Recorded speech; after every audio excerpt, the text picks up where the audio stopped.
Last class हमने basic एक बार revision किया था। ये जो हम लोग का रिवीजन सीरीज है कैलकाटा में हम अभी लेगा, जैसे 5-6 क्लास और लेगा। तो आज जैसे हम लोग क्या करते हैं, हम लोग आज जो सर्टेन कैश फ्लोज है वहां तक का एक बार एक रिवीजन करते हैं।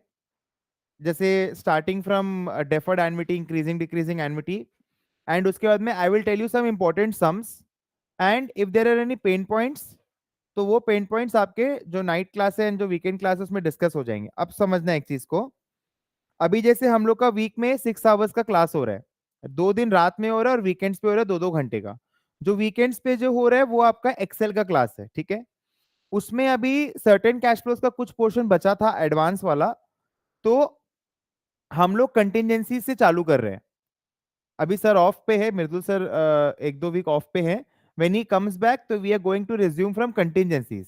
एंड जो पेपर ए की जो क्लासेस हैं, जो पता नहीं वीक में कौन से 2 दिन होती है, तो उसमें आपका कंटिजेंसीज का जो बेसिक्स है उसका सम से चालू हो रहा है। So it is again a one more golden opportunity for you कि आप लोग अच्छे से उसको अटेंड करो। उसमें क्या होगा मैं बताता हूँ। कंटिजेंसीज का बेसिक्स का सम्स होगा, and starting from net premium reserves we will teach the concepts, ठीक है ना, क्योंकि सम्स के क्लासेस ऑलरेडी बहुत हैं, ठीक है।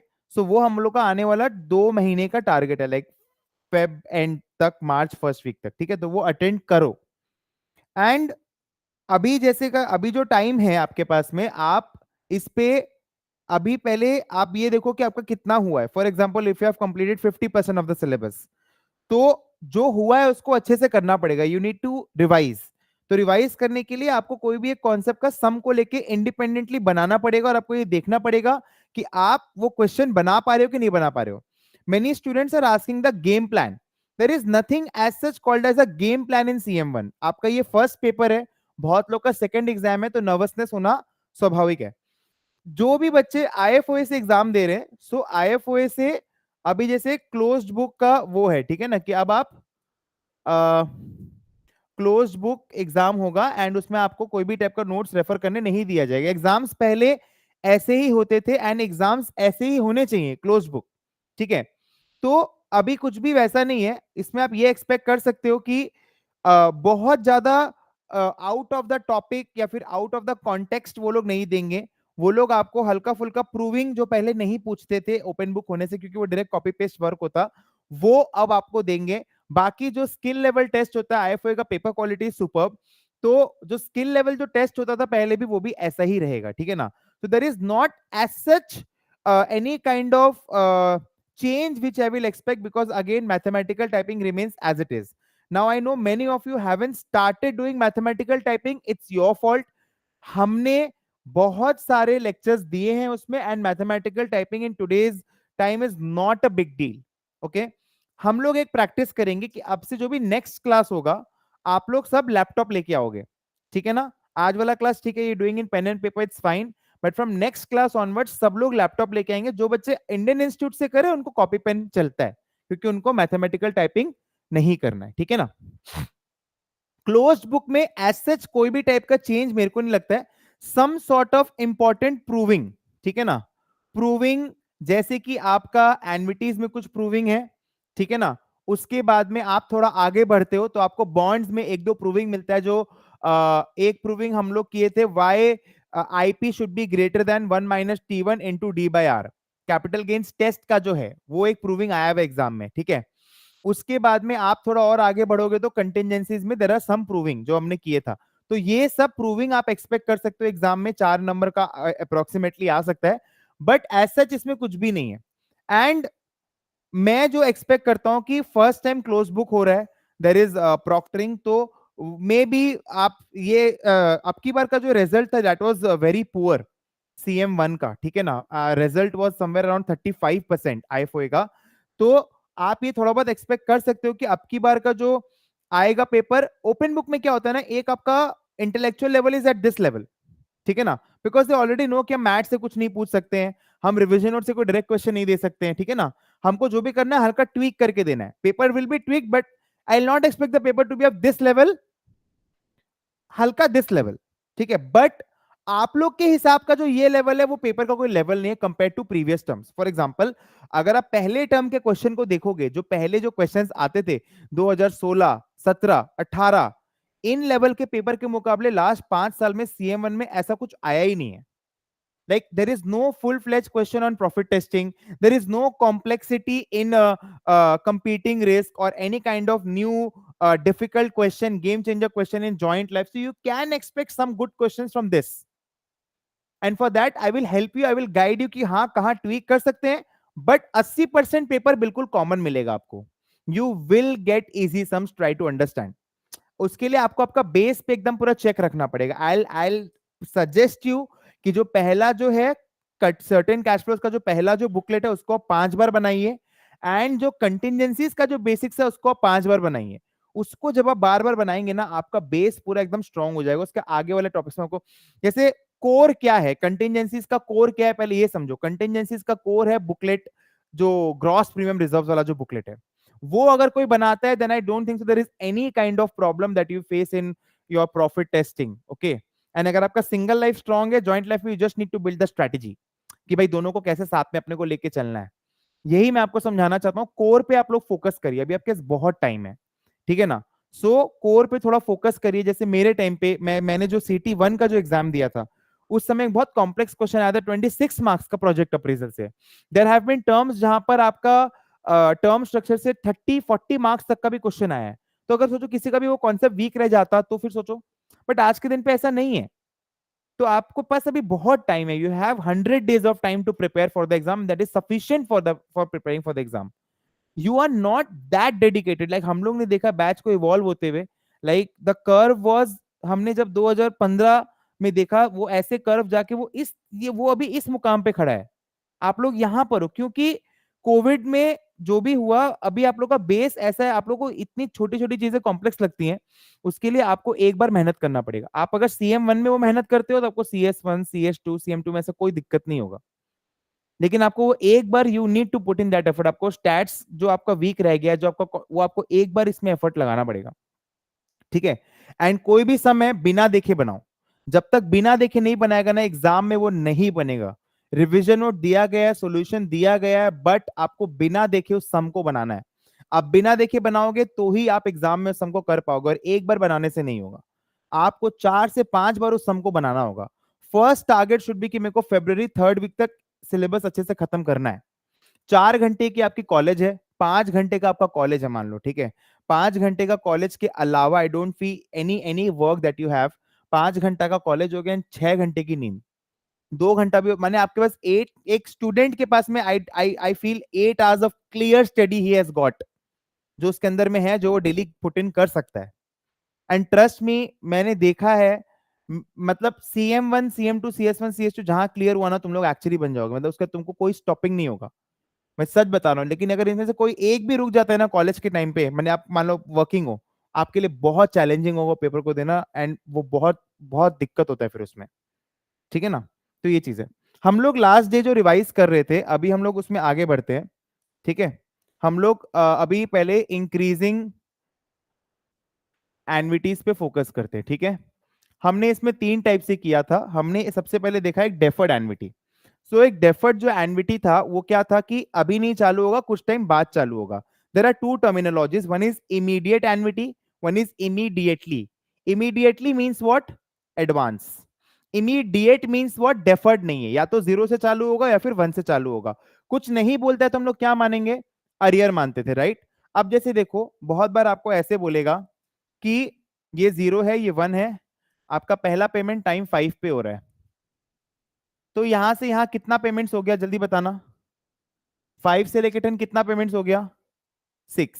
अभी भी आप लोग को इतना कंफ्यूजन होगा, बहुत लोग बोलेंगे 5, बट टाइम 5 पे तो पेमेंट हो रहा है ना. तो 6 पेमेंट है. या तो आप यहां खड़े हो सकते हो, या फिर आप यहां खड़े हो सकते, सॉरी, या फिर आप यहां पर खड़े हो सकते हो टाइम 4 पे, ठीक है. आप टाइम 4 पे खड़े होकर देखोगे, आपको कैसा दिखेगा? अरियर्स. आप टाइम पे 5 पे खड़े होकर देखो, आप कैसा दिख रहा है? एडवांस. या तो आपका यहां पर आएगा, यहां से यहां क्या हो जाएगा? V⁴, या तो आपका यहां पर आएगा, यहां से यहां क्या हो जाएगा? आप पॉइंट समझ रहे हो मैं आपको क्या बोलने का ट्राई कर रहा हूं, ठीक है ना. सो बेसिकली सो बेसिकली ये हमारा था डेफर्ड एन्युटी, मतलब जो एन्युटी अभी से नहीं कुछ टाइम बाद से चालू होता है। जैसे बहुत सारे जो इंश्योरेंस प्रोडक्ट्स होते हैं उसमें एक नियम होता है कूलिंग ऑफ पीरियड का। For example you are paying a certain sum of money for the next 20 years, उसके बाद 5 साल का एक कूलिंग ऑफ पीरियड होता है एंड उसके बाद से फिर आपका रिटर्न आना चालू होता है। ठीक है ना? So this is a basically a basic product जो मैं आपको बताना चाहता हूं। ठीक है, तो बेसिकली डेफर्ड एन्युटी क्या होता है, अभी नहीं कुछ टाइम बाद से जो चालू होता है। इसके बाद में हम लोग ने देखा जब आपका एक सर्टेन परसेंटेज से इंक्रीज होता है तो वो क्या होता है, कंपाउंड। जब आपका एक अमाउंट से इंक्रीज होता है तो क्या होता है, सिंपल। ठीक है ना? परसेंटेज मतलब हो गया कंपाउंड एंड अमाउंट मतलब हो गया सिंपल। तो जैसे मान लो हमने इसमें देखा कंपाउंड में कोई भी फॉर्मूला नहीं था, बहुत सिंपल था, वो आपको आज का कोई दे देगा, बोलेगा एक सर्टेन परसेंटेज से इंक्रीज हो रहा है एंड देन आपको उसको टानना है। उसमें हमने एक बेसिक चीज क्या देखा था, एक बेसिक इसमें एग्जांपल देख लो। जैसे आपका मैं डिविडेंड्स का इसमें एग्जांपल ले सकता हूँ। मान लेते हैं मैं यहाँ पर एक शेयर खरीदा 500 में, ठीक है, वो मेरे को पहला डिविडेंड देगा टाइम 1 पे 10 रुपया का, फिर हर साल डिविडेंड जो है 5% से बढ़ रहा है। ठीक है, एंड मैं यहां तक शेयर को रखा, यहां मैंने शेयर को बेच दिया 750 में, तो यहां पर मेरा डिविडेंड कितना हो जाएगा बताना, 19। ये अब एक बेसिक क्वेश्चन मैंने आपको बताया, यही होता है। 20 साल तक मैंने कोई शेयर को रखा, purchase price, sale price and dividends, right. तो ये बेसिकली ये वाला जो बन रहा है अपना क्या बन रहा है, 20 डिविडेंड मिला। ठीक है ना? तो इसका बेसिकली हम लोग सबको प्रेजेंट वैल्यू निकाल सकते हैं, ये बेसिक क्वेश्चन मैं आपको बता रहा हूँ। ठीक है, तो ऐसा मैंने जब परसेंटेज से इंक्रीज होगा तो वो क्या बन जाएगा, कंपाउंड। इसके बाद में इसका आपको प्रेजेंट वैल्यू वगैरह निकालना आपको तो बहुत सिंपल है, इसमें हम लोग वो जीपी वाला फॉर्मूला लगाते हैं। एंड अपने इसमें क्या कर सकते हैं, जैसे मान लो 10% का अगर रेट है, खाली मैं इसका बात करूँ तो, सो 10 है, 10v plus 10 into 1.05v square plus dot dot dot plus 10 into 1 plus 10 into 1.05 to the power 19v to the power 20। ठीक है, सो 10 into 1.05v, मैंने क्या किया, 1/1.05 कॉमन ले लिया। अब ये क्या हो गया ना, अब देखो 5% से बढ़ा के 10% से टान रहे तो नेट में टानने का रेट, ये जो वी डैश वाला जो मेथड है ना, this is very important. So 10v dash square 10v dash cube, so this is becomes what, ये क्या बन जाएगा को बताओ, जीपी नहीं बनेगा, कुछ और बनता है, बताओ क्या बनता है ये, this is level एनविटी। This is level एनविटी, जब वी डैश के मेथड से करते हैं तो क्यों करते हैं, क्योंकि वो लेवल एनविटी बनता है। 10v डैश, 10v डैश का स्क्वायर 10v डैश का क्यूब, तो वो लेवल एनविटी बनता है, याद आ रहा है। तो वो क्या बन जाएगा, 10a20, 10a20 at the rate क्या करेंगे बताओ, वी डैश का आई डैश निकलता है, तो 1.1/1.05 -1। इज इट ओके, सबको समझ में आ रहा है मैं क्या बोल रहा हूँ, येस और नो? ठीक है ना? ये बहुत बेसिक मेथड है, ये आपको अच्छे से करना पड़ेगा, क्योंकि यही अगर जिसे को यही नहीं समझ में आ रहा है तो वो सुपर कंपाउंड कंपाउंड मेथड क्या करेगा भाई, उसको तो कुछ भी नहीं समझ में आएगा उसमें। उसमें तो प्रोबेबिलिटी फैक्टर भी है। आज अगर आप देखो, अगर मैं सुपर कंपाउंड मेथड की बात करूं तो वो तो सिमिलर ही है, बस खाली जीने मरने का प्रोबेबिलिटी इसमें एडजस्ट होते जाएगा तो हो गया वहां पर। यही बता रहा हूं, ये जब तक नहीं समझ में आएगा तब तक वो नहीं समझ में आएगा आपको। ठीक है ना? तो ये वी डैश वाला मेथड सबको समझ में आ रहा है? ठीक है, अल्टीमेटली ये क्या बन जाएगा, 10a20 at the rate I dash. मैं बोल रहा हूं 5% से बढ़ा के 10% से टालने में कोई फायदा नहीं है, नेट में टाल लेते हैं। नेट में क्यों टाल लेते हैं, बिकॉज मेरा लेवल एनविटी का एक फॉर्मूला बन जाएगा। ठीक है, ओके। इसके बाद में हमने क्या देखा था, सबसे पहले हमने देखा आई ए एन, इसका फॉर्मूला क्या था, आई ए एन का फॉर्मूला क्या था बताओ, A D U N, A D U N, हाँ, डिवाइडेड बाय आई। उसके बाद में I A D U N, बोलो, हाँ, बाई डी। इसके बाद में आई ए बार एन कैसे होगा बताओ, ए डी यू एन,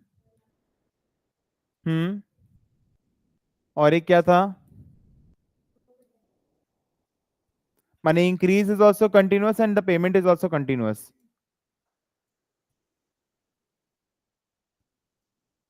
ठीक है, ये 4 फॉर्मूला हमने किया था, this is for simple increase. And simple increase में जो टाइम पे पेमेंट होगा वही टाइम पे हम लोग को करना पड़ेगा, बिकॉज इसमें पीएच का कोई कॉन्सेप्ट नहीं होता है। एक हम लोग परपेचुटी किए थे जो लाइफ टाइम तक चलता है, and annuity that goes on for ever is perpetuity. ऊपर में उसमें क्या आएगा, एनुअल अमाउंट, और नीचे में क्या आएगा, आई टू, जिस जिस फ्रीक्वेंसी से पेमेंट हो रहा है। फॉर एग्जाम्पल अगर परपेचुटी में हाफ ईयरली इन एडवांस हो रहा है तो नीचे क्या आएगा, D2।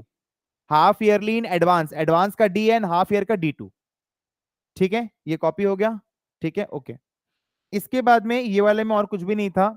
इसमें हम लोग ने एक अनोखा चीज सीखा था, ब्रेकिंग डाउन वाला। फॉर एग्जाम्पल अगर यहां पर आ रहा है 200, ये 0 है, ये 1 है, ये 2 है, और डॉट डॉट ये 10 है। ठीक है, यहाँ पर कोई पेमेंट नहीं हो रहा है, लास्ट पेमेंट यहाँ पर हो रहा है। यहाँ पर आ रहा है 180, यहाँ पर आ रहा है 160, ऐसे करके जा रहा है। पहला बात तो ये बताओ यहाँ पर पेमेंट कितना होगा, 20 से गिर रहा है, तो जितना से गिर रहा है क्या करेंगे, बढ़ा के लिखेंगे। तो क्या लिखेंगे, 220 माइनस 20 × 1, 220 - 20 × 2, ऐसे करके जाएंगे। सो 220 - 20 × 10, क्योंकि टाइम 0 पे फर्स्ट पेमेंट हो रहा है तो 9 पे 10th पेमेंट होगा, है ना। तो लास्ट पेमेंट कितने का हो जाएगा, 20 का। समझ में आ रहा है, जब यही अगर बढ़ेगा तो क्या करेंगे, घटा के लिखेंगे। ये हमने इसमें एक चीज सीखा था। ठीक है, यहां तक सबको क्लियर है, okay. Now just I will mark few important questions from your revision notes. ठीक है, ऐसा इंपॉर्टेंट नहीं है, बट अगर आप ये सब करते हो तो फिर क्या है, थोड़ा हल्का आपका नॉलेज बिल्डिंग अच्छा हो जाएगा। देखो मैं 2019 से कोई क्वेश्चन नहीं बोल रहा हूं, क्योंकि 2019 से देखो आप प्रिपरेशन क्या कर रहे हो। If you are planning to fail तो फिर कोई दिक्कत नहीं है, बट मैं आपको बता देता हूं कुछ कुछ चीजें non negotiable for your exams. जो भी सारा concept lectures are non negotiable. ठीक है, 2019 से लेके 2024 का ये जो पेपर्स है, दिस इज नॉन नेगोशिएबल। मतलब नॉन नेगोशिएबल मतलब आप इसमें से अगर कोई भी पेपर नहीं करके जा रहे हो, पेपर ए और पेपर बी का, तो आप फेल हो। आप फेल हो, ये आप मान के चल लेना एग्जाम में। ठीक है ना। अगर आज से भी आपका यही एटीट्यूड है कि हाँ देख लेंगे, कर लेंगे, हो जाएगा, तो आप फेल हो। ये इस टर्म का, बड़ा टर्म का यही सबसे बड़ा प्रॉब्लम वाला चीज क्या है, मैं आपको बता देता हूं।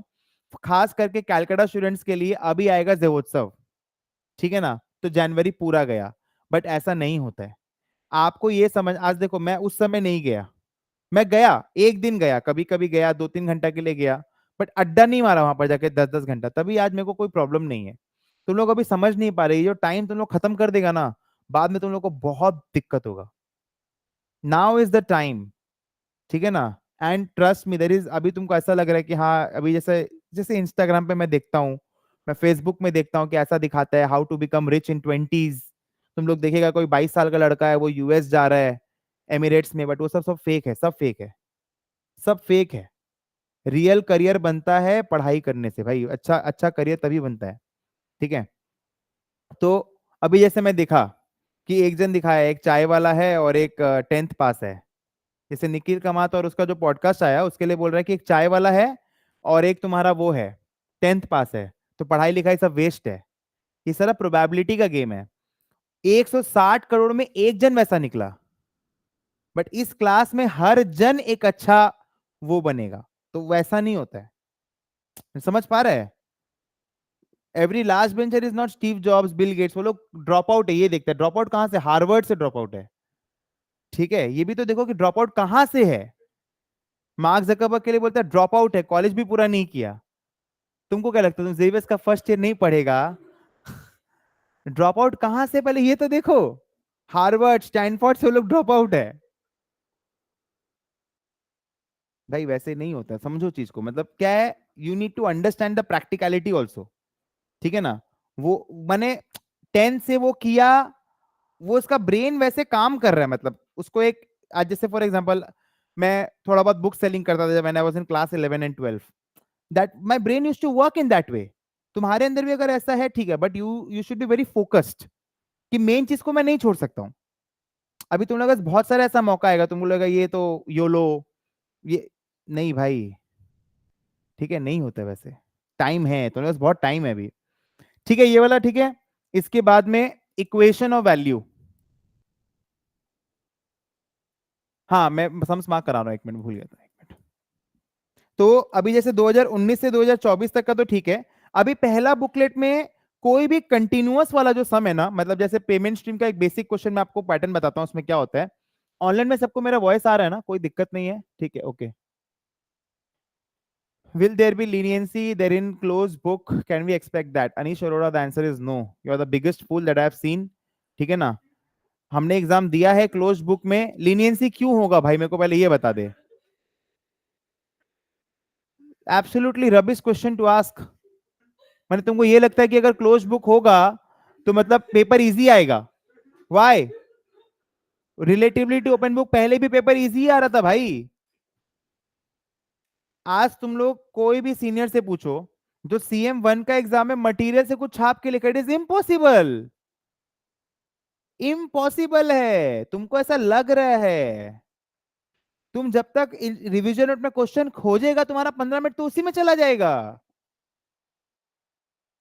ये तो सबसे बड़ा बेवकूफी है कि तुम लोग को लगता है कि हम लोग हर चीज पहले से तुम लोग को मैपिंग करके रख लेंगे कि ये क्वेश्चन भाई नहीं मिलता है। नहीं मिलता है। ये जस्ट एक झांसा है और कुछ नहीं है, जिसमें आप 50% लोग फंस जाता है। वो लोग को ये लगता है कि जैसे मान लो हम एक जगह देख लिया, जैसे जॉइंट लाइफ का बता रहे हैं, वो क्या सोचेगा, अगर ऐसा क्वेश्चन आएगा तो ये इतना पेज नंबर में, ऐसा क्वेश्चन आएगा तो इतना पेज नंबर में। Yes, this is a mindset. वो यही सोच के एग्जाम में बैठता है, कहां से क्वेश्चन देगा। सारा वो क्या करता है, सारा जॉइंट लाइफ का क्वेश्चन देख लेता है। राम एंड राहुल, अगर ऐसा कोई इस टाइप का क्वेश्चन आएगा केस 4 वाला, तो इस पेज नंबर में। It's impossible to solve the sum. उसको आधा से पौन घंटा लगेगा एक क्वेश्चन को सॉल्व करने में। और जो बच्चा उसको 4 बार बनाया पूरा एंड तक, वो उसको 10 मिनट में सॉल्व करेगा। क्योंकि नंबर्स अलग है। तुम मेरे को पहले देखेगा, समझेगा, इंटरप्रेट करेगा, तुम करेगा, फिर तुम उसको वर्ड में करेगा। It's impossible. कोई एक चीज समझ में आता है, तुम्हारे पास 20 मिनट का टाइम है, नहीं समझ में आ रहा, तुम उसके लिए खोजा, समझ में आता है। It's not possible, you need to practice. An interview में he'll be gone, he'll be shattered। ठीक है। एक जैसे इसमें जो बेसिक क्वेश्चन जो आता है ट्रेजरी बिल वाला, पहला जो बेसिक जो बुकलेट है उसमें ट्रेजरी बिल वाला है कि ट्रेजरी बिल में वो लोग बोलेंगे कि 182 डे का बिल है एंड ऑल, वो सब टाइप का जो क्वेश्चन है सिंपल इंटरेस्ट वाला। एक जो हॉट क्वेश्चन है वो ये है कि I is greater than I12, D is less than D12, ये वाला जो क्वेश्चन है। ठीक है। उसके बाद में आपको कंटिन्यूअस के सारे क्वेश्चंस प्रैक्टिस करने, बिकॉज एक कंटिन्यूअस का क्वेश्चन आपके एग्जाम में आएगा ही आएगा। उसके बिना paper is incomplete. The paper can't be made if there is no question on payment stream. कुछ ना कुछ तो वो लोग देंगे ही देंगे। ठीक है, छोटा दे बड़ा दे। एंड रिसेंट में जो पेपर में चेंज आया है, वो लोग इंटीग्रेशन का सिंबल वगैरह दे देते हैं। तुम लोग अगर सॉल्व किया है कि नहीं किया मालूम नहीं है। रिसेंट में क्या होता है, वो लोग जैसे पूरा दे देते हैं बना के इक्वेशन, जैसे A to B, अब बोलेंगे A B ये सब सब पूरा निकालो। रिसेंट 2019 के बाद का जो बुकलेट जो सॉल्व किया उसमें ये सब टाइप का क्वेश्चन आता है। ठीक है, तो ये वाला क्वेश्चन। उसके बाद में पेमेंट स्ट्रीम जो मैंने बताया, एनबीटी में इसमें बहुत कमी क्वेश्चन है, 3-4 क्वेश्चन है, वो सारा कर लेना। ठीक है। एंड एक और टाइप का जो क्वेश्चन जो आता है इसमें आपका, जैसे इसमें मैं बता देता हूं। जैसे एक हमने किया था सितंबर 2020 का, जो क्वेश्चन नंबर 5 है वो है। ठीक है। और जैसे आपको ये अगर बहुत अच्छा मूड हुआ, मान लो 97 का पेपर बना, 3 नंबर कहाँ दे, तो वो ये सब में भी दे सकता है कि 3,000 का प्रेजेंट वैल्यू है, इतना इंटरेस्ट पे कहाँ जाएगा, इतना इंटरेस्ट पे कहाँ जाएगा, ID2 ये सब का जो बेसिक कैलकुलेशन होता है वो सब पे दे सकता है। एक बेसिक टाइप का क्वेश्चन ये भी है, जैसे आपका सितंबर 2017 का क्वेश्चन है, ये बहुत अच्छा क्वेश्चन है। सितंबर 2017 का जो क्वेश्चन नंबर 6 है, इसमें जैसे बोला है ना कि दो टाइप का फंड है, दो टाइप का फंड है, और बेसिकली कौन सा बेटर है, इस टाइप का क्वेश्चन भी आपसे पूछ सकता है। ठीक है। तो ये सब बेसिक एक सिस्टम का क्वेश्चन है जो एग्जाम में आता ही आता है। ठीक है। माने इतना बड़ा बुकलेट आपको दिख रहा है, एक आपको ये पूछ सकता है आपके एग्जाम में कि IA बार का प्रूविंग करके दिखाइए। और आपका इंस्टीट्यूट के मैट में एक क्वेश्चन होगा जिसमें IA बार का एक प्रैक्टिकल सम होगा। IA होल बार का ना प्रैक्टिकल क्वेश्चन, ये तो T/2 है ना। IA होल बार का कैसे निकालते हैं हम लोग, ये अपने निकालते हैं integration 0 to n T/2 dt। तो इसका प्रूविंग बोल सकते हैं और बोलेगा कि एक प्रैक्टिकल क्वेश्चन करके दिखाइए। एक क्वेश्चन है इससे रिलेटेड प्रोजेक्ट अप्रेजल के बुकलेट में, दैट इज एक्सट्रीमली इंपॉर्टेंट, जो गोल्ड माइंस का क्वेश्चन है। वो आपको रिकॉर्डेड लेक्चर में मिला होगा, मैंने क्लास में भी कराया है। गोल्ड माइंस का क्वेश्चन है वो। मैं आपको दिखा देता हूं एक बार, बुकलेट नंबर 4 में आइए एक बार। तुम लोग को तो देख के ऐसा लग रहा है कि तुम लोग कुछ भी नहीं किया, तुम लोग का फर्स्ट क्लास है।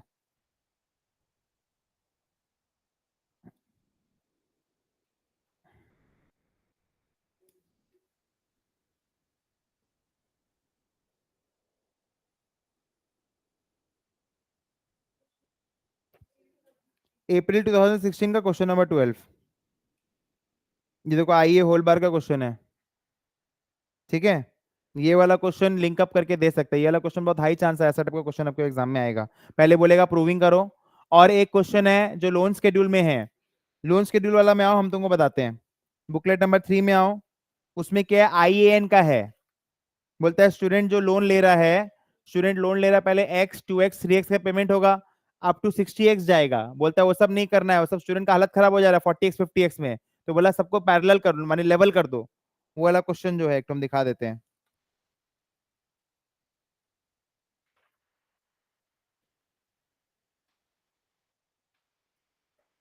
ये रहा अप्रैल 2015 का क्वेश्चन नंबर 11 जो है, बुकलेट 3 का, अप्रैल 2015 का क्वेश्चन नंबर 11 जो है, ठीक है। तो ये सब बेसिक बेसिक तुम लोग को ध्यान में रखना है। अब जैसे इसके बाद इक्वेशन ऑफ वैल्यू क्या बोलता है, इसमें दो ही टाइप का क्वेश्चन आता है जो हम लोग को बॉन्ड्स में भी काम में लगता है। दो टाइप का क्वेश्चन क्या आता है, तुमको प्राइस दे देगा, बोलेगा यील्ड निकालो, LHS is equal to RHS, present value of inflow is present value of outflow. अब जैसे इसमें क्या है, इक्वेशन ऑफ वैल्यू में एक तुम लोग का इंस्टीट्यूट का मैथ में क्वेश्चन है जो रेंट वाला जो क्वेश्चन है, जिसका आंसर आएगा 4.5%। इक्वेशन ऑफ वैल्यू में ना इंस्टीट्यूट में मैथ में बहुत अच्छा अच्छा क्वेश्चन दिया हुआ है, एक लॉटरी का क्वेश्चन है। उसके बाद में तुम लोग का ऐसे करके दो तीन तो बहुत बढ़िया बढ़िया क्वेश्चन है, वो सारा कर लेना, मैट के पीछे में भी दिया हुआ है और इंस्टीट्यूट का मैट में उधर दिया हुआ है। तो यहाँ पर बेसिकली बॉन्ड वैल्यूएशन के बारे में ये लोग बात करते हैं मेजरली। तो इसमें लोग बोलता है कि अगर हम लोग को प्राइस चाहिए तो हम लोग को यील्ड, मैंने अगर हम लोग को प्राइस निकालना है तो यील्ड दे देगा, और अगर यील्ड निकालने बोलेगा तो प्राइस दे देगा। दो ही टाइप का क्वेश्चन आता है इसमें, और कुछ नहीं आता है। जहां पर तुम्हारा इक्वेशन तुम देखिएगा एल्जेब्रिकली सॉल्व हो सकता है, तो वहां तुम एल्जेब्रिकली सॉल्व करेगा यूजिंग श्रीधर आचार्य। बट जहां पर सॉल्व नहीं होगा वहां तुम लीनियर इंटरपोलेशन लगाएगा कैलकुलेटर में। मैंने श्रीधर आचार्य पूरा क्वेश्चन काट देगा वो लोग, Sridhar Acharya should always be the first preference in that. ठीक है, अब जैसे बहुत बार तुमको एन निकालने बोल सकता है, तो वो सब देख लेना एल्जेब्रिकली सॉल्व हो रहा है कि नहीं हो रहा है। अगर एल्जेब्रिकली सॉल्व होगा तब फिर तुम उसको एल्जेब्रिकली सॉल्व करेगा, ठीक है ना। तो इक्वेशन वैल्यू में ऐसा कुछ भी नहीं है, इसमें आपको मेन जो इसमें आता है पॉइंट वो है, एक तो मैंने आपको वो बताया जो रेंट वाला जो क्वेश्चन है जो इंस्टीट्यूट के मैट में दिया हुआ है, एक लॉटरी वाला क्वेश्चन है, वहां पर देखना दो तीन क्वेश्चन है, सारा कराया हुआ है। तो वो दो तीन क्वेश्चन को एकदम अच्छे से करके जाना एग्जाम में, ठीक है। इसके बाद में लोन स्केड्यूल में जितना आपका फर्स्ट पार्ट इंपॉर्टेंट है, फर्स्ट पार्ट में जैसे आपका आएगा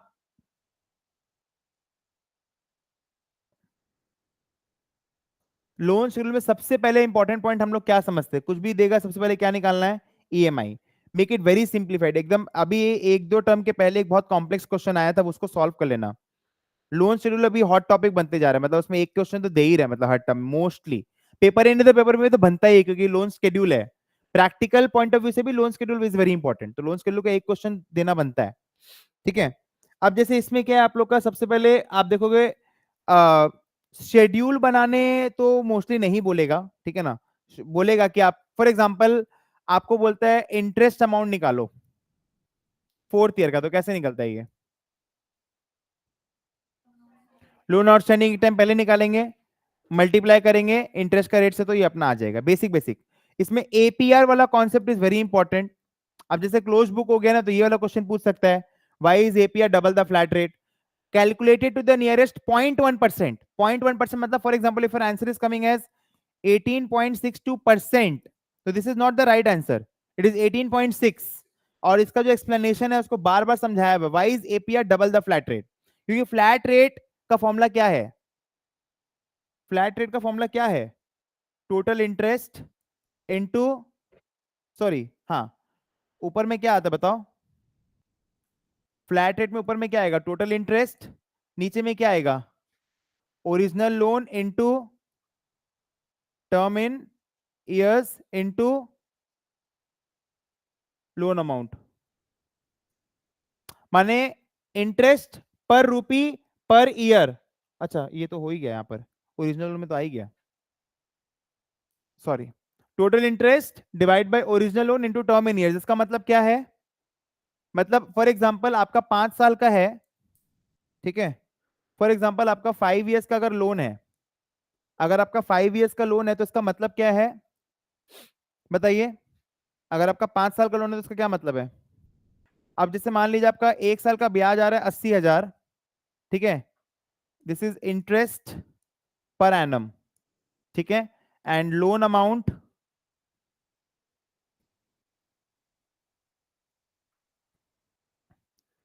आपका यहां पर टर्म दिया हुआ है 5 years का, ठीक है, ओरिजिनल लोन इज 8 lakhs, ठीक है, and interest is 80,000 per annum. इसका मतलब क्या है, ये 80,000 जो है, ये 80,000 जो है इसका मतलब क्या है, 80,000 इज पर एनम, ठीक है, ये आपको आने वाला 5 साल देना है, ठीक है। तो आप रेट कैसे निकालते हो, आप 80,000 को डिवाइड करते हो किससे, 8 लाख से, इंटू टर्म इन ईयर्स, मतलब इंटरेस्ट पेड पर रूपी of the loan per year of the loan. नहीं, एक मिनट, अपने यहां पर टोटल इंटरेस्ट आएगा ना, तो this is per annum interest, तो इसको अपने को इंटू 5 करना पड़ेगा, तो कितना आ रहा है, 4 lakhs, ठीक है ना। सो अपना जो टोटल, अपना जो टोटल इंटरेस्ट आता है 5 साल का, वो कितना आता है, 4 लाख, है ना। 4 लाख को डिवाइड करेंगे अब अपने 8 लाख इंटू 5 से, ठीक है।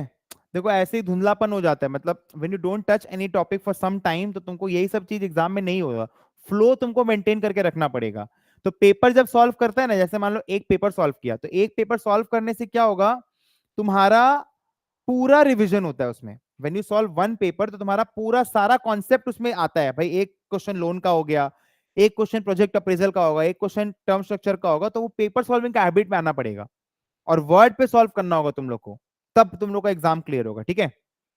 अब जैसे देखो, फ्लैट रेट और एपीआर में क्या है, एपीआर मतलब क्या होता है, ग्रेजुअल रिपेमेंट होता है।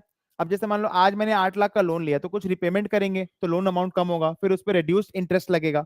बट यहां पर ये लोग क्या बोलते हैं, जो भी रेट होता है, जैसे यहां पर आपका रेट कितना आएगा, 10% का आएगा, हम लोग ने इंटरेस्ट लिखा है 80,000 पर एनम, 5 साल तक आपको यही ब्याज देना है, दो आप धीरे धीरे करके रिपेमेंट कर रहे हो, बट स्टिल आपको 5 साल तक 80,000 का ही ब्याज, तो आपका टोटल रिपेमेंट कितना हो गया,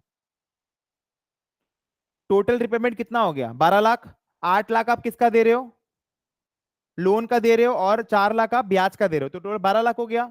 एंड 12 लाख आप कितना महीना में दे रहे हो, 60 मंथ्स, तो आपका पर मंथ कितना आया, देखो कैलकुलेट करो, 12 lakhs divided by 60, 12 lakhs divided by 60 कितना आ रहा है, हाँ, 20,000 आ रहा है, समझ में आ रहा है। अभी ये हम लोग को बोलेगा इसका इंटरेस्ट रेट निकालो एक्चुअल में, तो डबल क्यों हो जाता है मालूम है, क्योंकि हम लोग रिपेमेंट तो कर रहे हैं, लेकिन वो इंटरेस्ट अपना सेम अमाउंट पे लग रहा है, ठीक है ना। तो इसलिए APR is double the flat rate, इसका पूरा अच्छे से पूरा अपने वर्ड्स में बना लेना, ताकि फिर क्या होगा, एग्जाम में दिक्कत नहीं आएगा। प्रिपरेशन कैसे होता है, प्रिपरेशन ऐसे ही होता है, अपने वर्ड्स में पूरा सोच के अच्छे से लर्न कर लेगा, तो फिर क्या दिक्कत नहीं होगी, एग्जाम में आएगा फटाफट फटाफट लिख देगा। अरे भाई 4 नंबर का क्वेश्चन ऐसा ही होता है, अब की बार ज्यादा करके तुम लोग एनालिसिस टाइप का क्वेश्चन एक्सपेक्ट करो, कमेंट पढ़ो सारा, जैसे हर क्वेश्चन में क्या है, कमेंट दिया हुआ है कि भाई अगर ऐसा होता तो क्या होता।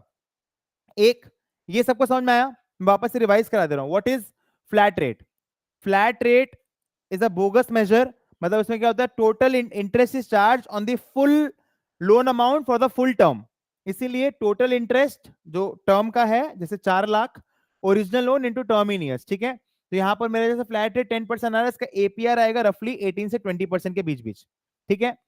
तो अब यहां पर क्या हो रहा है, आप देखो हर साल, हर साल मतलब क्या, टोटल 4 लाख है, 5 साल का है, तो हर साल कितना हो गया, 80,000, हर रुपया पे, मतलब हर एक रुपए पे कितना पैसा ब्याज चार्ज होगा, 10 पैसा, हर एक रुपए पे कितना पैसा ब्याज चार्ज होगा, 10 पैसा।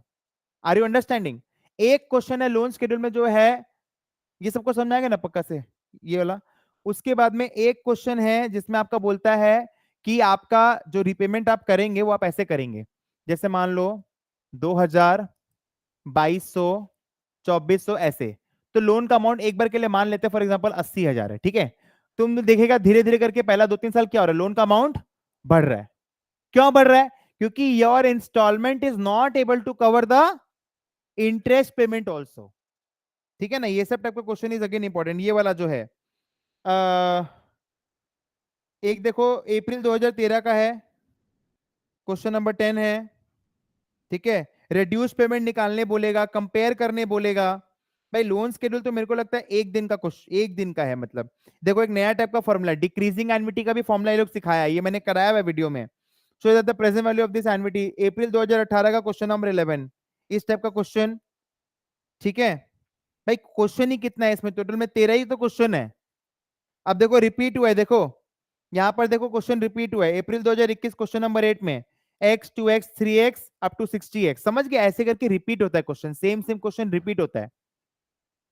मतलब तुमको ये लोग अब कमेंट्स बेस्ड क्वेश्चन ज्यादा पूछेगा तुमको। हमने जो एक चीज जो किया था लोन में याद है, बोला था कि एक में अमाउंट ज्यादा पेड है बट इंटरेस्ट रेट कम आ रहा है, एक में अमाउंट कम पेड है लेकिन इंटरेस्ट रेट ज्यादा आ रहा है, क्योंकि डेफर्ड था पेमेंट्स।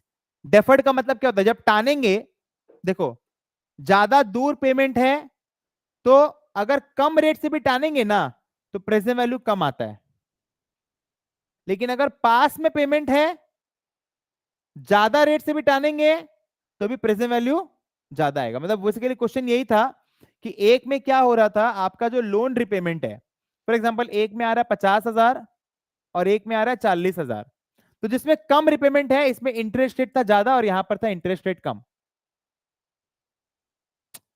यहां पर ज्यादा रिपेमेंट क्यों हो रहा है, बिकॉज ये वाला पेमेंट, फॉर एग्जांपल ये वाला पेमेंट हुआ है 1-2 ईयर्स में और ये वाला जो पेमेंट है ये हुआ है 3-4 ईयर्स में। डेफर्ड ज्यादा था ये।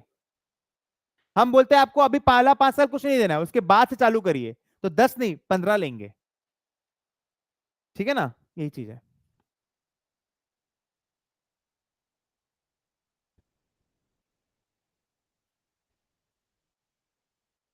ठीक है, लोन में जैसे मान लीजिए अगर आप मंथ्स में काम कर रहे हैं, ठीक है, मंथ्स में जब एक क्वेश्चन मेरे को पूछना है आप लोगों से, मान लीजिए आप मंथ्स में काम कर रहे हैं और आपको लोन रीपेड निकालना है फोर्थ ईयर का, तो कैसे निकालेंगे, मैंने फोर्थ ईयर में कितना लोन पे किए कैसे निकालेंगे बताइए। ऑनलाइन में सबको यहां तक ठीक है, कोई भी दिक्कत, यस नो, बताइए फटाफट से, कोई भी दिक्कत। ओके, जैस्मिन और सिंह नो, ओके, बोलो। Loan outstanding at time 3 minus, नहीं नहीं नहीं, लोन रिपेड ही तो निकालना है। Loan outstanding at time 3 minus loan outstanding at time 4, एनविटी का फॉर्मूला से निकालेंगे। ठीक है, रिवीजन करना पड़ेगा भाई, ऐसे नहीं होगा यार, तुम लोग क्या प्रॉब्लम हो रहा है, एक टॉपिक को लेके बैठ जा रहे हो, वैसे नहीं होगा, वीडियो से करना पड़ेगा तुम लोग को। ठीक है,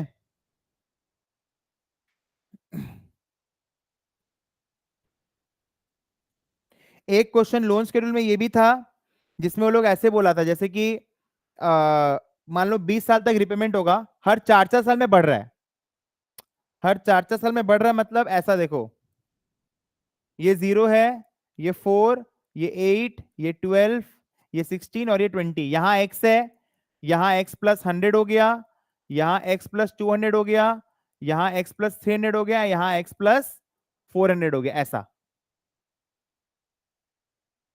समझा। तो ऐसा टाइप का भी क्वेश्चन आता है, याद है, मतलब इसमें टोटल में 20 साल में क्वार्टरली पेमेंट हो रहा था, एक्स क्वार्टर पेमेंट था, बोला था प्रेजेंट वैल्यू निकालिए, फिर बोलेगा कि दो दो दो क्वार्टर आगे का हमको वो बताइए, कैपिटल आउटस्टैंडिंग, ऐसे करके।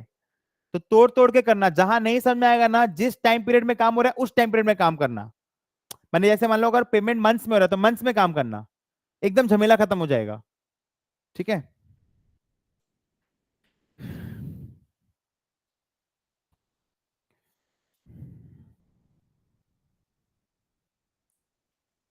रेट्रो लोन आउटस्टैंडिंग कैसे निकालते हैं बताओ।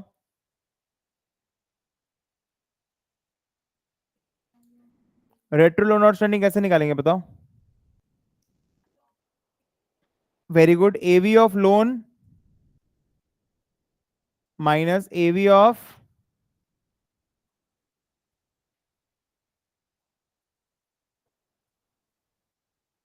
Repayment still date.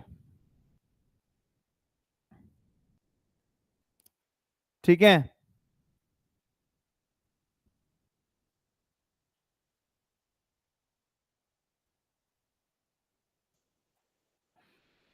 Project appraisal में हमने जो मेजर्स किए थे देखो वो सब बहुत सिंपल है।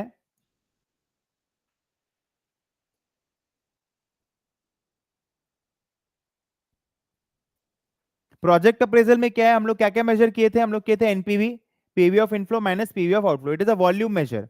उसके बाद हम लोग की IRR, what is the hidden rate of the project, मतलब मेरे को मेरा फंसा हुआ पैसा पे कितना रिटर्न मिलेगा।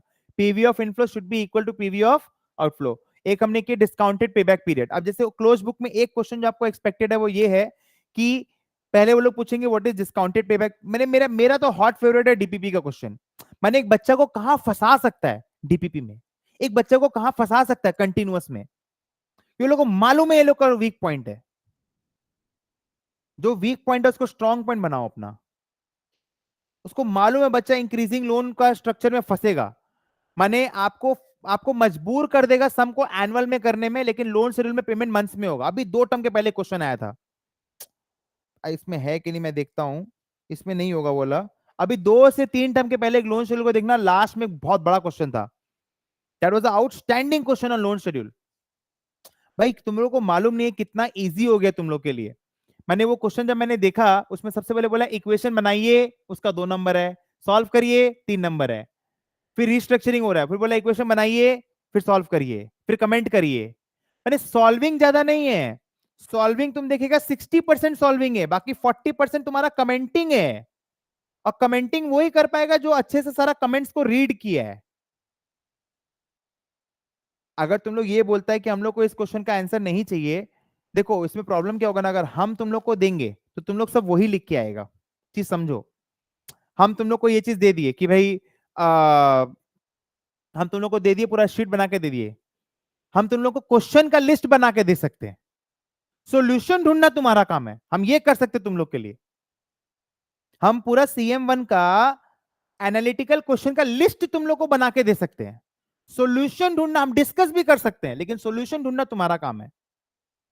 ये हम तुम लोग के लिए अगला हफ्ता आएंगे तो ये हम तुम लोग के लिए पक्का करके लाएंगे। तुम लोग समझ नहीं रहे बात को। हम अगर तुम लोग को सॉल्यूशन दे देंगे, तुम लोग सब तो वही लिख के जाएगा, तो प्लेगरिज्म हो गया ना भाई। तो ये प्रॉब्लम है, ठीक है। अब जैसे इसमें क्या है, इसमें ये लोग मतलब जैसे डीपीपी में सबसे बड़ा चक्कर क्या होता है, DPP is a time period, मतलब उस टाइम पीरियड के बाद का अपने को हिसाब नहीं चाहिए, मतलब NPV for the first time becomes positive, NPV for the first time becomes positive. और एक था अक्यूमुलेटेड प्रॉफिट, मतलब एनपीवी का accumulation at the end. So you can expect the question structure like this, कि पहले आपसे पूछेगा what is the payback period, ठीक है, फिर आपसे पूछेगा what is the discounted payback period, क्यों डिस्काउंटेड पेबैक पीरियड को हम लोग को कंसिडर करना चाहिए, ठीक है। एक इसमें फुटबॉल वाला क्वेश्चन था, जस्ट चेक कि वो अभी इसमें है कि नहीं है।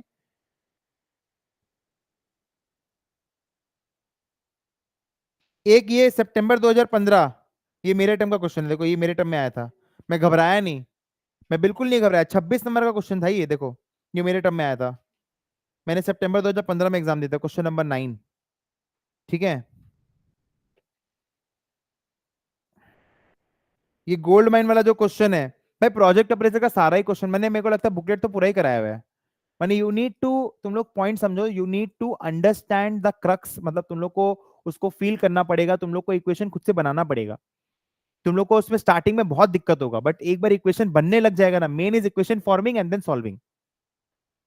इक्वेशन तुम लोग को खुद से बनाना पड़ेगा, मैं तुम लोग पीछे देख के नहीं बना सकता भाई, तुम लोग को खुद से पूरा बनाना पड़ेगा, समझ में आएगा, फिर तुम लोग आगे बढ़ो।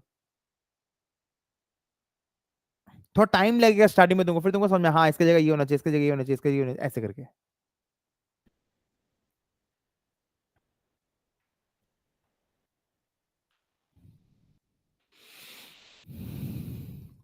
ये जो था ना यूनिवर्सिटी वाला जो क्वेश्चन था, ये भी बहुत अच्छा था, सितंबर 2017।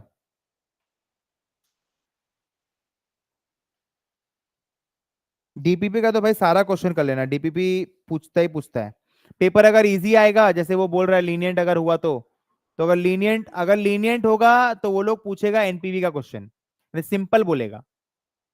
एक क्वेश्चन है जो मेरे को बहुत अच्छा लगता है, बोलता है 50 मिलियन का लोन है, आने वाला कुछ टाइम तक 3-3 मिलियन का हर हाफ ईयर में इनकम आएगा, ठीक है।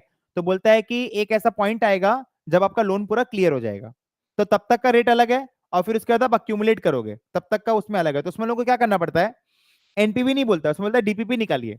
तो डीपीपी जब अपने निकालेंगे ना तो अपने उसको एन मान के करेंगे, उसका आंसर आता है फॉर एग्जाम्पल 15.36। तो आपको ये मालूम है 15.36 कैन नॉट बी, क्योंकि 15.5 होगा ना, 15 पे पेमेंट हो रहा है, फिर उसका कब पेमेंट होगा 15.5 पे। तो 15.5 पे you get some reduce savings also.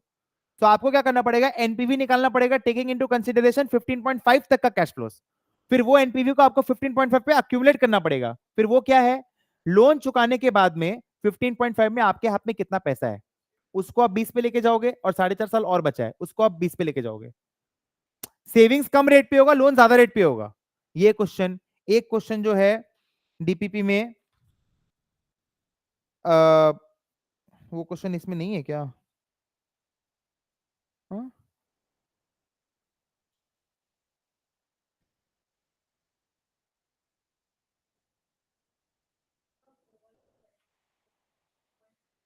हम्म। क्या चीज, क्या डाउट है बोलो। हम्म। हम्म।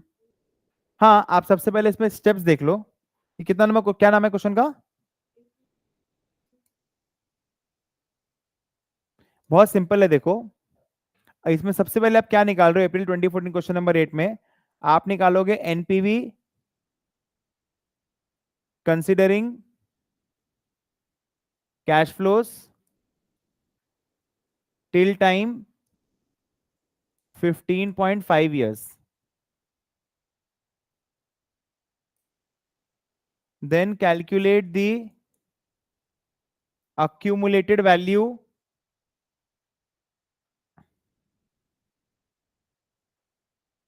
of NPV at 15.5. ठीक है, then what you will do is, for example, if the payment is 3 and if you're getting half yearly, then 3s to 4.5 years are left at the rate whatever is the accumulation rate, plus, no, we are working in annual, right? So this will not be 3, this will be 6. ठीक है ना, this will be 6 plus जो आपका 15.5 पे जो AV है उसको we need to accumulation factor for 4.5 years. मतलब पहले आप एनपीवी निकाल रहे हो 15.5 तक का, क्योंकि आपका कैश फ्लो पहली बार पॉजिटिव कब टर्न करेगा 15.5 पे, तो उसका पहले प्रेजेंट वैल्यू निकालो, फिर आप उसको 15.5 पे अक्यूमुलेट करो, ताकि आपको ये पता लगेगा कि लोन पूरा चुकाने के बाद में 15.5 में आपके हाथ में क्या है।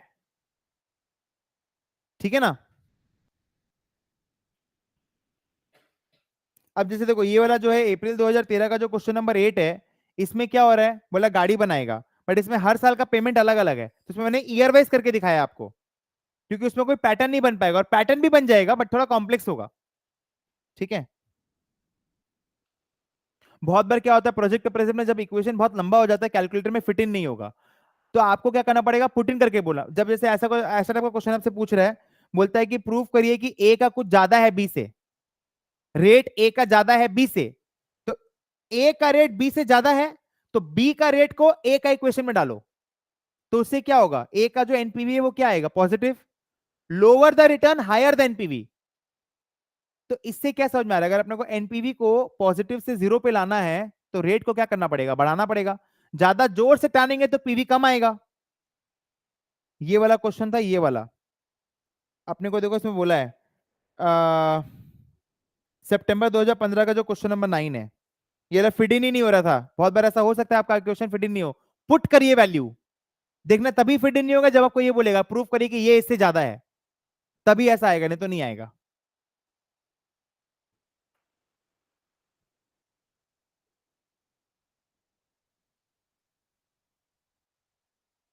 अगर पेपर एकदम इजी बनाएगा तो ये रिफर्बिशमेंट जैसा क्वेश्चन दे सकता है, अप्रैल 2018 का जो क्वेश्चन नंबर 7 है,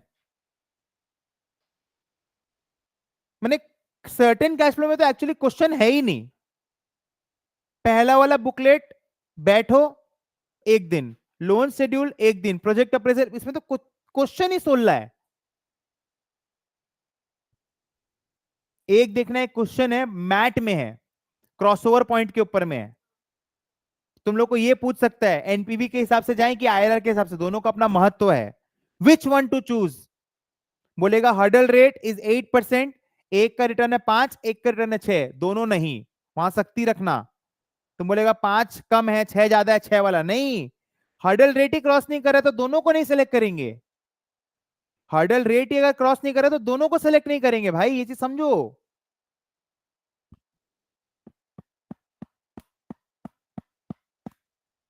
समझा?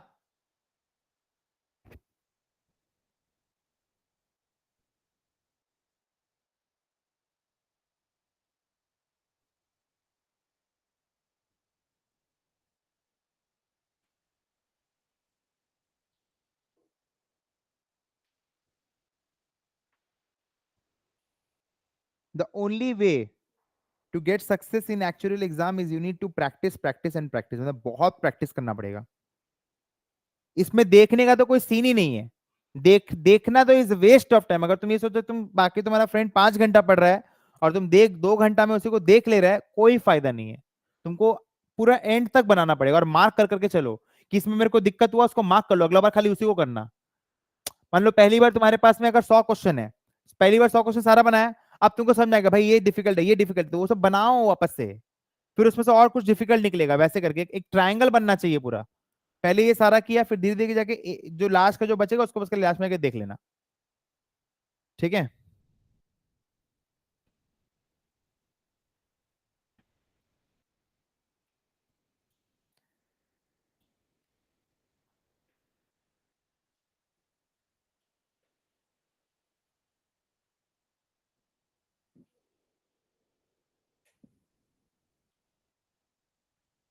देखो, एक जो टॉपिक है बॉन्ड्स का, इससे क्वेश्चन एग्जाम में, इससे और टर्म स्ट्रक्चर से, ये दोनों बहुत इंपॉर्टेंट है। सो अगर कोई मेरे को ये बोलेगा कि सर कैसे पेपर ए का करना चाहिए, तो टाइम एलोकेशन कैसा होना चाहिए, जैसे मान लो मैं अभी से तुम लोग को बता दे रहा हूं, बेसिक्स में हो गया तुम्हारा 2 दिन, लोन शेड्यूल में हो गया तुम्हारा 2 दिन, प्रोजेक्ट अप्रेजल में तुम्हारा हो गया 2 दिन, माने दिस इज इंक्लूडिंग पेपर भी। मैंने भाई तुम समझ नहीं पा रहा है, तुमको करना पड़ेगा। तुम इसमें एक दिन और मान लो, चलो संडे को जो बच गया वो तुम कर लिया, तो 1 वीक में तुम्हारा ये 3 कंप्लीट हो जाना चाहिए। ठीक है? उसके बाद में तुम आओ बॉन्ड्स में। बॉन्ड्स में तुम स्पेंड करो 3 से 4 दिन, same is for term structure, 3 से 4 दिन। तो ये अगेन तुम्हारा 8 डेज का पूरा बनेगा। तो 2 वीक्स से लेके 15 डेज में तुम्हारा पूरा certain cash flows with revision paper A paper भी खत्म होना चाहिए। आज का तारीख देख लो, आज है 13 तारीख। ठीक है? 13 है, 31 का महीना है, प्लस हॉलीडेज, 23 तारीख को छुट्टी कॉलेज है ना, 26 को छुट्टी है, सैटरडे संडे आएगा, मतलब बता रहे, मतलब वो लोग का बता रहे हैं, तो मतलब ये 15 दिन तुम लोग अफोर्ड कर सकता है, 15 दिन फॉर सर्टेन कैश फ्लोज। समझ रहा है मैंने इसको ऐसे करके। और इसके बाद में जैसे अब बॉन्ड्स का जो 3-4 दिन जो है, बॉन्ड्स में 2 पार्ट है। पहला वाला में तुम्हारा मेनली तुम हिट कर सकता है तुम्हारा इसमें, एक जिसमें तुम्हारा 2-3 बार इनकम आ रहा है बट साल में तुम एक बार टैक्स पेमेंट कर रहा है, tax payment is deferred, realistic case. एक full fledge question, full fledge question क्या बोलता है, पहले कंपनी से इन्वेस्टर 1 खरीदा, फिर इन्वेस्टर 1 से एक नॉन टैक्स पेयर खरीदा, ठीक है ना, फिर बोलेगा इन्वेस्टर 1 का रिटर्न बताइए, क्योंकि इन्वेस्टर 1 वो है जो खरीदा भी और बेचा भी है। ऐसा टाइप का क्वेश्चन आपको मिलेगा बॉन्ड्स में। फिर optional redemption dates, very important, worst case scenario याद आ रहा है, मिनिमम रिटर्न इतना चाहिए, तो वर्स्ट टू वर्स्ट अगर इतना मिलेगा तो बेस्ट केस में, जिसमें तुमको कैपिटल गेन्स टेस्ट लगाना पड़ेगा। एक बार समझ लेना, हम लोग को इसमें प्राइसिंग का क्वेश्चन थोड़ा चैलेंजिंग होता है, क्योंकि इंटरेस्ट रेट दे देगा तब तो प्राइस निकाल ही सकते। प्राइसिंग का क्वेश्चन चैलेंजिंग क्यों है, because you don't know the price.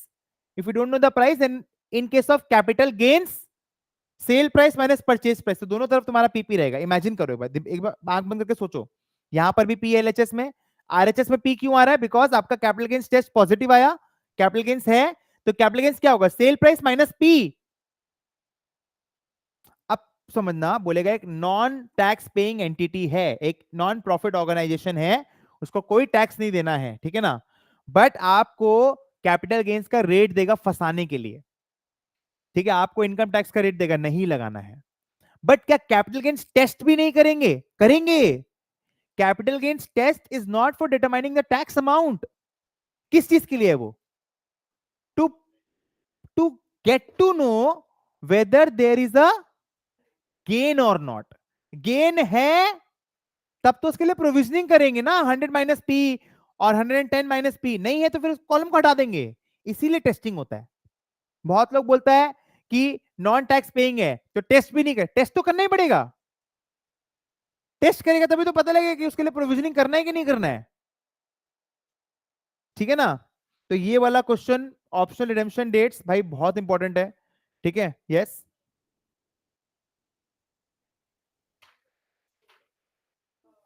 April, question number 4, yes, 2016, yes.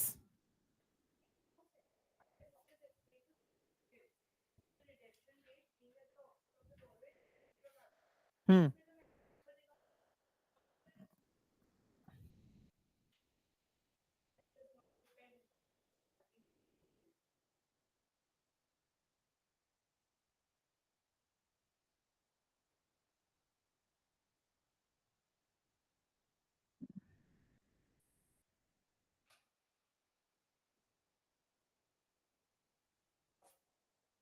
हाँ एक बात बताना, मतलब जो रिटर्न है, जो रिटर्न है, तो कैसे फर्क पड़ेगा, रिटर्न कैसे चेंज होगा?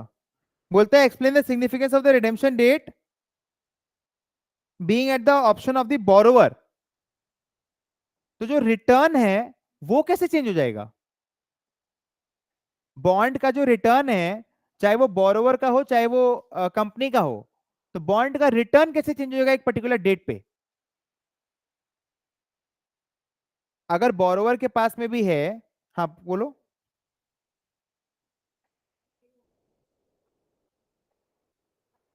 उल्टा के लिए बोल रही हूँ कि उसके लिए अगर प्रॉफिट है तो इसके लिए लॉस है। उसके लिए लिखता है in either case we want to calculate the worst case scenario for the investor in order to defer the investor's capital gain for as long as possible. This will be the case whether the option is with the investor or with the borrower. अच्छा, बोलता है कि part one में अपने जो calculate किए हैं,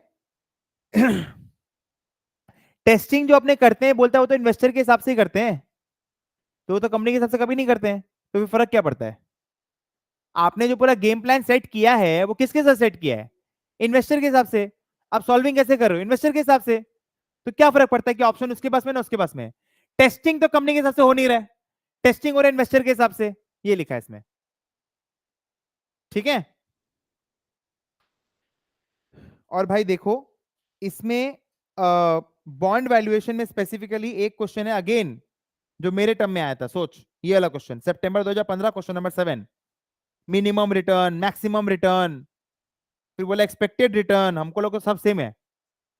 फिर हम हल्का दिमाग लगाए, हम बोले बॉन्ड या तो, जो क्वेश्चन है सितंबर 2015, तो क्वेश्चन मेरा वाला पेपर एक्चुअली चैलेंजिंग था भाई, बोलने से कैसे हो जाएगा? सब लोग को अपना पेपर डिफिकल्ट लगता है, लेकिन मेरा पेपर एक्चुअली में था। पहले तो हम बोले क्या दिया है, कुछ समझ में नहीं आ रहा है, मतलब पहले जब मैं गया मेरे को 50 नंबर फटाफट बना दिया, हमको लगा कुछ भी नहीं, कुछ भी नहीं है, पन्ना जो हम पलटाए, 3 ही क्वेश्चन था, मेरा हालत खराब हो गया। एक तो ये था, एक वो बड़ा वाला, और एक अलग ही दिया था भाई वो तो, और एक होगा देखना सितंबर 2015 का।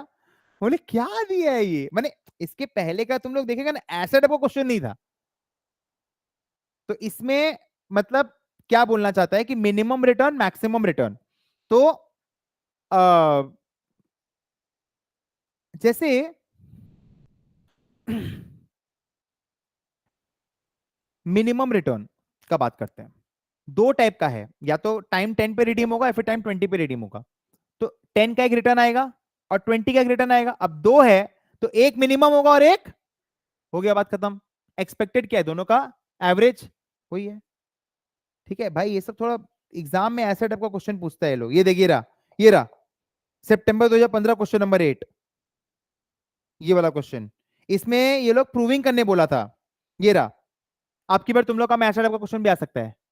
तुम लोग जो प्रैक्टिस किया है ना कि शेयर प्राइस है, उसका डिविडेंड है, डिविडेंड का ग्रोथ रेट है, डिस्काउंट रेट है, उसका एक फॉर्मूला का प्रूविंग देख 5 नंबर के लिए आया था। ये देख के भी दिमाग घूम गया था। Derive and simplify as far as possible a general formula which will allow you to determine the value of a share for different values of the next expected dividend, the dividend growth rate, the required rate of return, the tax rate.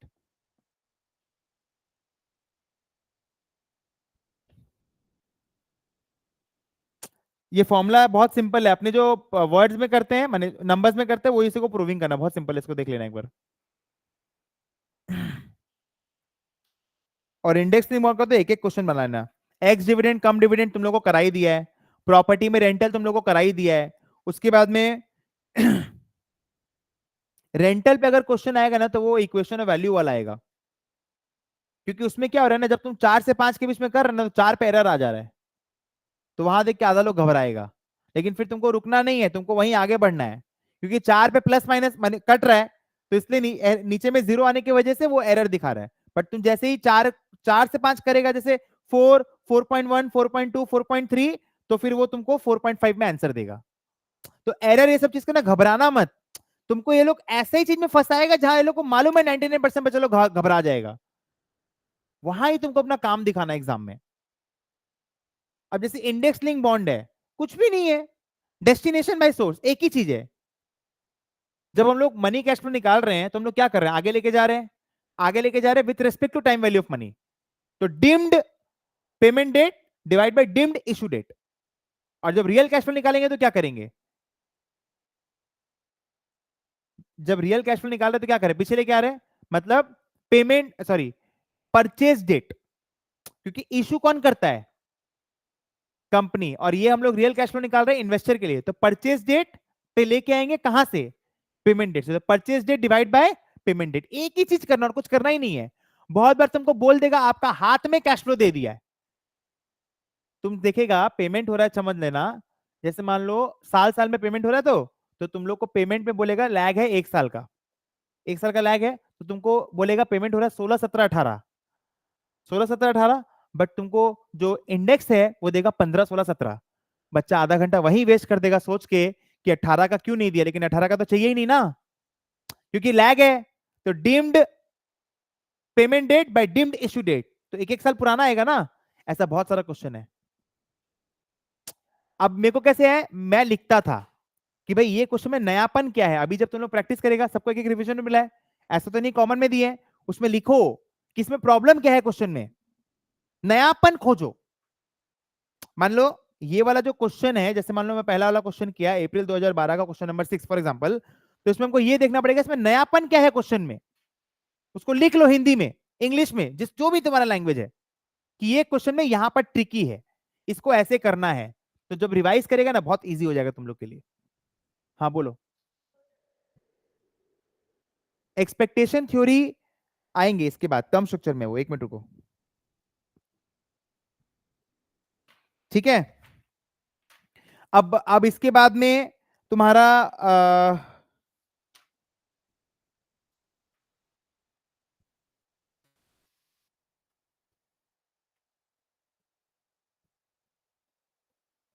जैसे देखो हम तुमको बताएं marks तुम लोग कहां पर क्यों बच्चा फेल हो जाता है। जो भी फेल होता है ना वो ज्यादा नंबर से फेल नहीं होता है। मतलब हमने देखा है, अगर मान लो पासिंग है तुम्हारा 58 फॉर एग्जांपल, बच्चा लोग का आएगा 57, 56, 55, 54, 50, 54, बस यही 4 नंबर। यही मैं तुम लोग को समझाने का ट्राई कर रहा हूँ। डोंट मैंने इट्स लाइक कि तुम डर जाता है। मैंने जो देखा है एग्जाम में, बच्चा एग्जाम से पहले बहुत डर जाता है। डरने से क्या होता है ना, उसका एक तो परफॉर्मेंस अच्छा 100% नहीं आएगा। तो इसलिए बोला डरना मत एग्जाम में। मतलब तुमको तुम देखिएगा ना, बच्चा जो भी फेल होता है ना, ऐसा नहीं किसी का नहीं देखा होगा इसका 40 आया है, नहीं आता है यार, वो उसी में आता है 53, 54, 55, 56, 57, 5 नंबर। एंड वो क्यों, क्योंकि बच्चा एग्जाम से पहले ढंग से पढ़ नहीं रहा है, उसको ही नहीं समझ में आ रहा है क्या पढ़ना है, क्या रिवीजन करना है।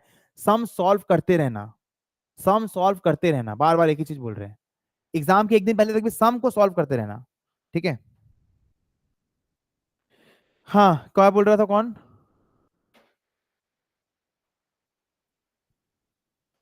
एक शेयर वाला क्वेश्चन आ सकता है, तुमको बोलेगा डिविडेंड दे दिया है, ग्रोथ रेट दे दिया है, और उसको डिस्काउंट करके शेयर प्राइस निकालना।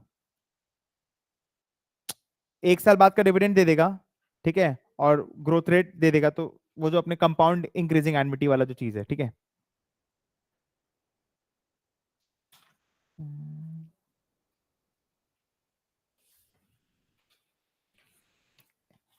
कमेंट पढ़ना बहुत जरूरी है, तो तुम एग्जाम नहीं क्लियर करेगा। सारा का सारा जो है उसको कमेंट को पढ़ना इज वेरी इंपॉर्टेंट।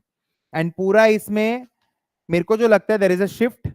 पहले था टर्म स्ट्रक्चर सबसे ज्यादा इंपॉर्टेंट चैप्टर, बट अभी क्या है, दोनों पैरिटी पे आ गया है। मतलब bonds has gain lots and lots of importance, मतलब बॉन्ड में जो क्वेश्चन बन सकता है ना भाई, नेक्स्ट लेवल। और एक टर्म स्ट्रक्चर से तो क्वेश्चन आएगा ही आएगा, वो क्वेश्चन जो आएगा उसमें लो रेडिंगटन का 3 कंडीशन पूछेगा, जिसमें तुमको प्रेजेंट वैल्यू को इक्वल करना है, तुमको डीएमटी को इक्वल करना है, और तुमको कन्वेक्सिटी ऑफ एसेट को ग्रेटर दिखाना है कन्वेक्सिटी ऑफ लायबिलिटी से। बहुत ज्यादा कोई कॉम्प्लेक्स क्वेश्चन देगा तो वो लोग तुमसे पूछ सकता है, जैसे अब की बार क्या बोलेगा, कन्वेक्सिटी पे कमेंट करने बोलेगा। Convexity is a second order spread measure, convexity is a second order spread measure, convexity measure the spread of the cash flows, cash flows कितना दूरी पर है, ठीक है ना। फिर उसके बाद में तुमको वो लोग क्या करेगा, मतलब इसमें क्या होता है तुम्हारा, बहुत बार इंडिविजुअल लेवल पे ना क्वेश्चन दे देगा, जैसे कन्वेक्सिटी का एक क्वेश्चन दे देगा तुमको, उसको सॉल्व करने बोलेगा, देखना इंस्टीट्यूट के मैट में है 2-3 ठो। जैसे एक छोटा सा एग्जांपल दे रहे हैं। अब जैसे मान लो एडवांस में एक चीज समझ लेना, कहाँ तुम लोग को फंसाएगा, लोग को ठीक मालूम है, ठीक है। जैसे मान लो A-10, ठीक है, जो बच्चा बता दिया ना इसका डीएमटी क्या होगा, वो बच्चा पास एग्जाम में। बोलो, A-10 ये प्रेजेंट वैल्यू है, इसका डीएमटी बताओ क्या होगा। हाँ बोलो। IA-10, हाँ बोलो बोलो बोलो।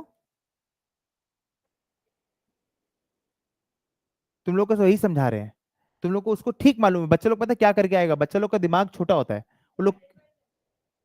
हाँ, अरे वो तो ठीक है, वो तुम गलत बोल रही हो। ये देखो, हम लोग करते हैं A-10 का, तो ऊपर में IA-10 आता है, ठीक है। लेकिन A-10 का IA-10 नहीं होगा। क्यों, हम तुमको भी दिखाते हैं, देखो A-10 क्या है, 1 + V प्लस ये है, मतलब V⁴ 0 है। तो जब 0 नीचे आएगा तो ये वाला टर्म हट जाएगा। वो लोग को ठीक मालूम है बच्चा यही गलती करेगा, 50% बच्चा को यही फेल कर देगा। यही हम समझा रहे हैं, सम को जब तक एंड तक सॉल्व नहीं करेगा ना, ये जब तुम पीछे घुमा के देखेगा, तुम बोलेगा हाँ ये तो ठीक है, ये देख लिया, हाँ हो गया, नो, वो एग्जाम में तुम नहीं कर पाएगा।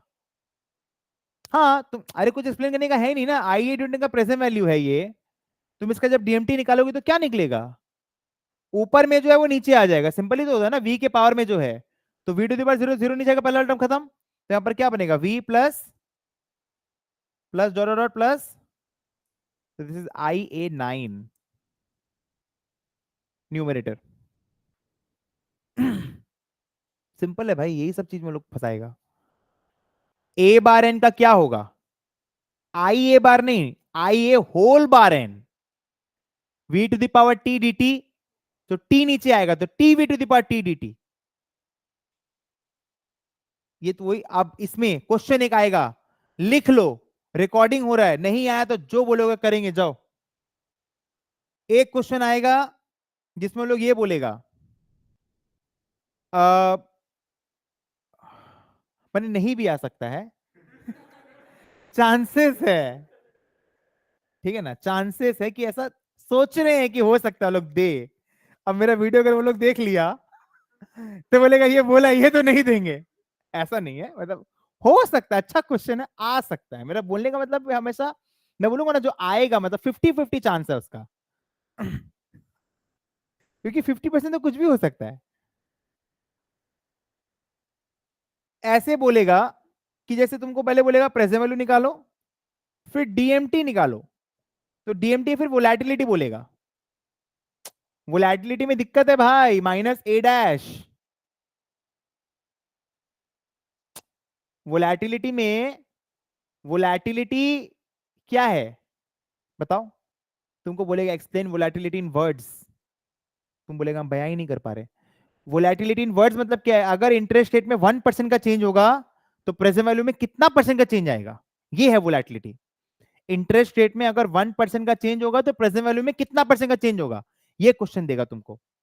तुमको बोलेगा पहले वोलेटिलिटी निकाल लो, फिर तुमको बोलेगा कि इंटरेस्ट रेट में 1.5% का चेंज हो रहा है, तो तुमको बोलेगा कितना का चेंज हो रहा है, नया क्या है, सेम एसेट के लिए करिए, समझ रहे हैं, सरप्लस डेफिसिट, ऐसा टाइप का क्वेश्चन। ये है, ये मैं बता दे रहा हूं कहां पर है।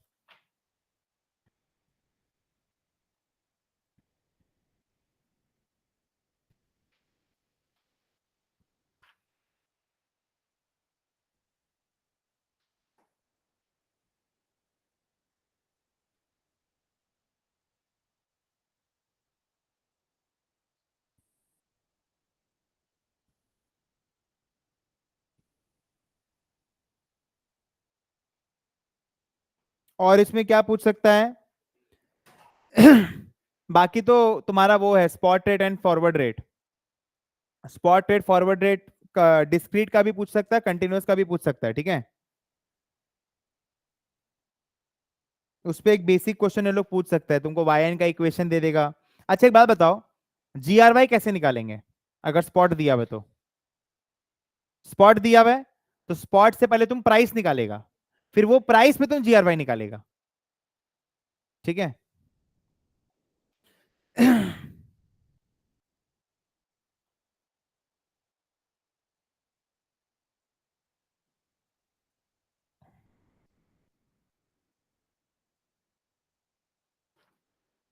अब जैसे ये जो तीन थ्योरी है, तुम कौन सा बोल रही थी? एक्सपेक्टेशन। एक्सपेक्टेशन क्या बोलता है? अगर मेरे को लगता है फ्यूचर में इंटरेस्ट रेट बढ़ने वाला है तो मैं क्या करूंगा, अभी शॉर्ट टर्म में लगाऊंगा और फ्यूचर में जाके मैं लॉन्ग टर्म में लगा दूंगा जब इंटरेस्ट रेट बढ़ जाएगा। तो इससे क्या होगा, सब लोग शॉर्ट में आएगा, लॉन्ग में भी कोई नहीं लगाएगा, तो शॉर्ट का डिमांड बढ़ेगा और लॉन्ग का डिमांड गिरेगा। तो जिसका डिमांड बढ़ता है क्या होता है? यील्ड कम, सिंपल है। और ये अगर बोलते फ्यूचर में इंटरेस्ट रेट गिरने वाला है तो हम लॉन्ग टर्म में लॉक कर लेंगे। सिंपल है, इंक्रीजिंग ऐसा बनेगा, डिक्रीजिंग ऐसा बनेगा, ठीक है। एक में आएगा तुम्हारा टाइम पीरियड, माने एक्स एक्सिस में तुम्हारा टाइम पीरियड है और यहाँ पर तुम्हारे वाई एक्सिस में इंटरेस्ट रेट है। जैसे इंश्योरेंस के लिए क्या बोलते हैं, जैसे मान लो ये 23 है तो ग्राफ ऐसा होता है, ठीक है। ये 23 साल का प्रीमियम, ये 28 साल का, ये 33 साल का, ये 38 साल का, ये 43 का, ये 48 का, ये 53 का। तुम जितना जल्दी इंश्योरेंस लेगा ना, तुम्हारा इस लेवल पे लॉक हो जाता है। जैसे मेरा इस लेवल पे लॉक हुआ, स्टिल ठीक है। तुम लोग अगर चाहेगा, जब तुम लोग का पहला जॉब लगेगा, तुम लोग उसको यहां लॉक कर सकता है, समझा। यहां जो प्राइस लॉक, क्योंकि तुम लोग का हेल्थ कंडीशन यहां पर बहुत अच्छा है, ठीक है, तो प्रीमियम कम है, ठीक है। यही तुम मान ले, तुमको जब हिट करेगा, तुमको लगता है हाँ मेरा शरीर हल्का वीक हो रहा है, जोड़ा में दर्द हो रहा है, ठीक है, मेटाबॉलिज्म वीक हो रहा है, मैंने हल्का बुखार बुखार लगता है पूरा पूरा दिन, ड्राउजी लगता है, तब तुमको लगेगा हाँ मेरा मेरा शादी हो गया है, बच्चा हो गया है, अब मेरे को इंश्योरेंस ले लेना चाहिए। तो लोग यहाँ लेते हैं, समझ गया। जो चीज तुम यहाँ लॉक करता वो चीज तुम यहाँ लॉक कर रहा है, ये चीज है, ठीक है।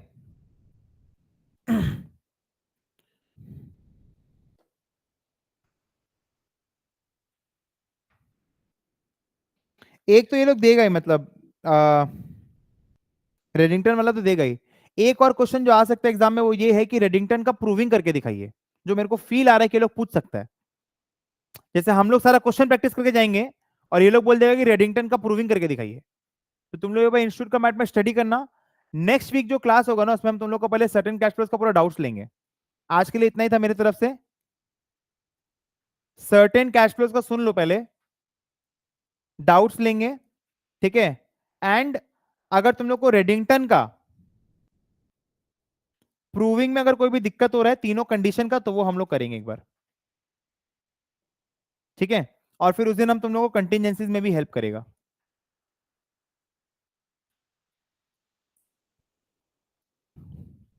ठीक है।